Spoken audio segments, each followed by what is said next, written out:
Bloodline betrayal exposed. Roman vs. Solo war begins. The bloodline is breaking. Solo Sikoa gets betrayed. Roman takes back control. What if the biggest threat to the bloodline was never an enemy outside the family, but the person standing right beside them? And what if Roman Reigns' next move was not about winning a battle, but about taking back control of everything he built?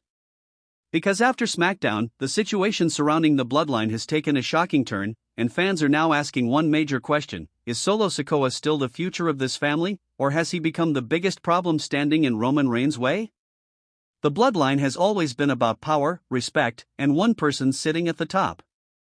For years, Roman Reigns made it clear that being the tribal chief was not just a nickname. It was a position. It was something he fought to protect with everything he had. But as we've seen over time, the most dangerous battles usually don't come from outside attacks.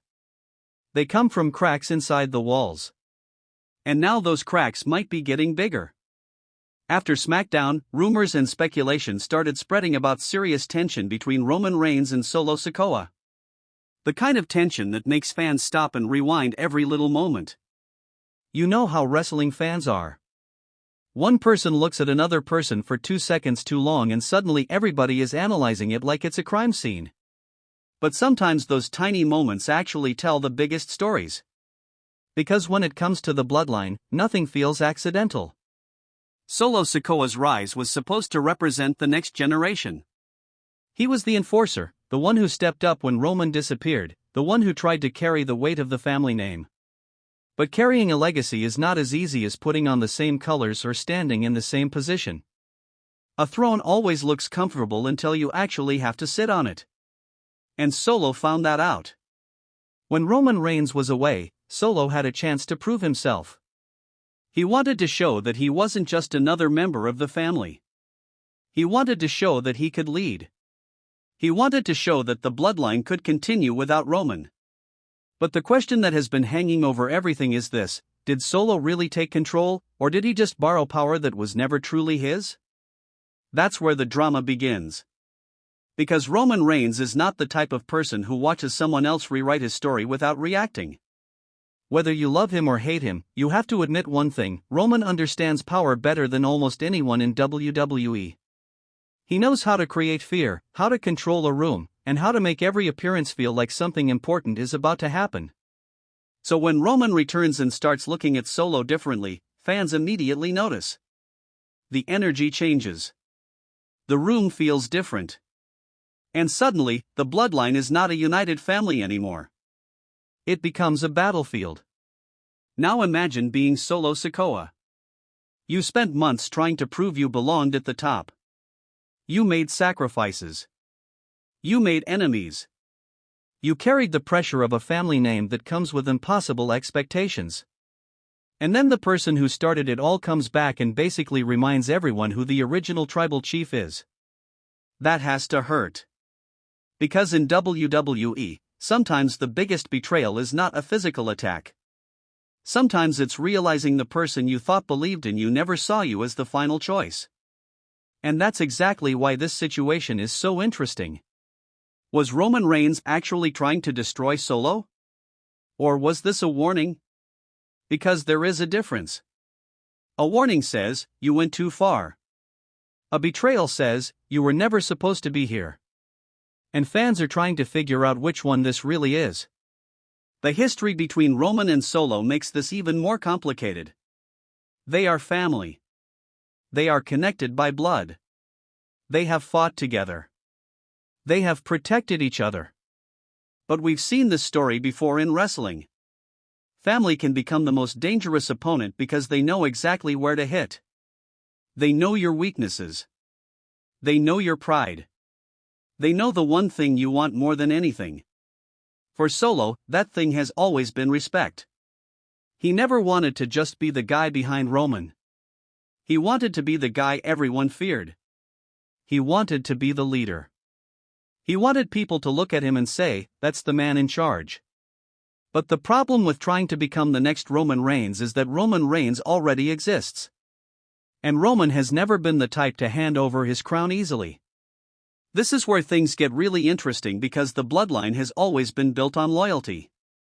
Everyone had a role. Everyone had a place. But when someone starts believing they deserve a different role, the entire structure starts falling apart.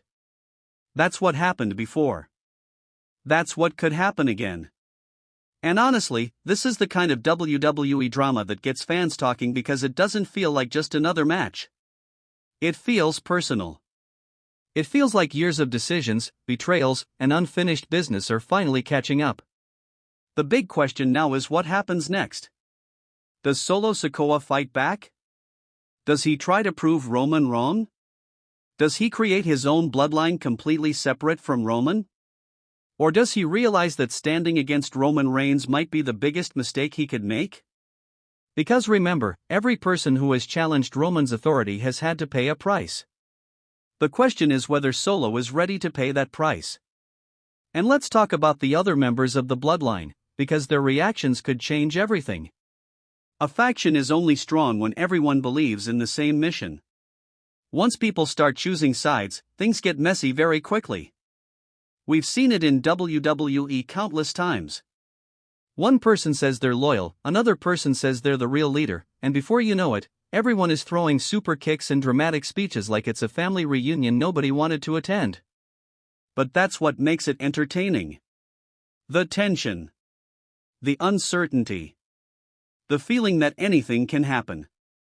If you're enjoying this breakdown, make sure you hit the like button and subscribe because we're going to keep covering every twist in this bloodline saga.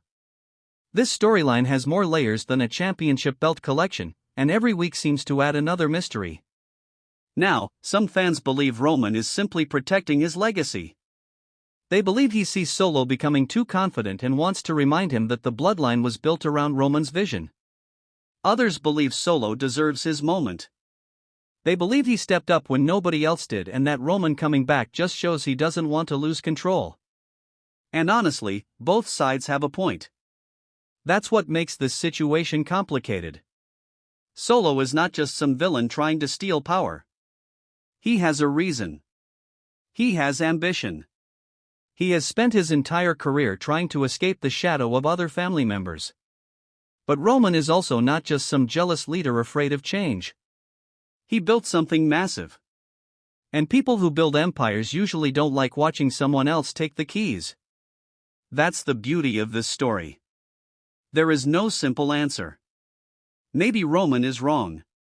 Maybe Solo is wrong. Maybe both of them are right in their own way. But one thing is certain, the bloodline is changing. The era where everyone simply followed Roman Reigns might be over. The question is whether this change creates a new leader or destroys the entire family. Because sometimes the person fighting for the throne doesn't realize that the throne itself is the thing causing the war.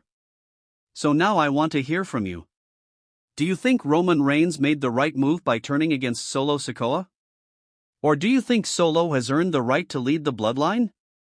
Let me know your thoughts in the comments because this is one of those